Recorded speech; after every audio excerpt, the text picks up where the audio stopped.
ప్రకాశం, నెల్లూరు, వైఎస్ఆర్ జిల్లాలోని దుర్భిక్ష ప్రాంతాల ప్రజల దశాబ్దాల స్వప్నం వెలిగొండ ప్రాజెక్టును సాకారం చేశారు సీఎం వైఎస్ జగన్.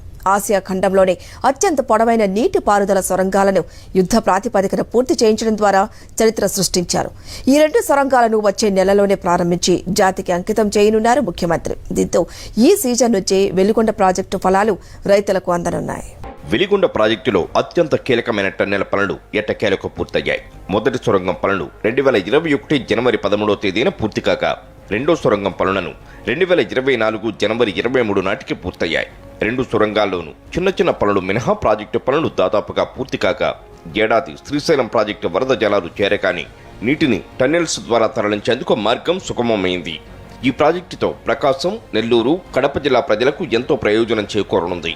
ప్రకాశం జిల్లాలో 3.5 లక్షల ఎకరాలు, నెల్లూరులో 80,000 ఎకరాలు, వైఎస్ఆర్ కడప జిల్లాలో 30,000 ఎకరాలకు సాగునీరు అందించడంతో పాటు ఈ 3 జిల్లాల్లోని 30 మండలాల్లో 16 లక్షల మంది ప్రజలకు తాగునీరు అందనుంది.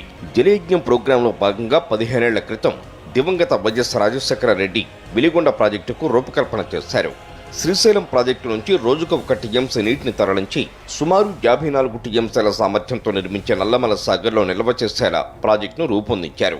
2004 అక్టోబర్ 27న వెలిగొండ ప్రాజెక్టుకు శ్రీకారం చుట్టిన వైఎస్ఆర్ సుమారు 3,582 కోట్లు ఖర్చు చేసి నల్లమల సాగర్తో పాటు సొరంగాల్లో చాలా వరకు పనులు పూర్తి చేయించారు.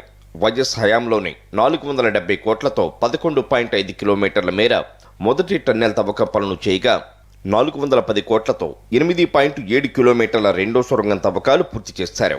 అదేవిధంగా 23 కిలోమీటర్ల పొడవున 1 టీఎంసీ నీటిని తరలించేలా ఫీడర్ ఛానళ్ల పనులు పూర్తి చేయించారు. తీకలేరు కెనాల్, తూర్పు పశ్చిమ ప్రధాన కాలువలు, గొట్టిపడియ కెనాల్ పనులను చేపట్టారు.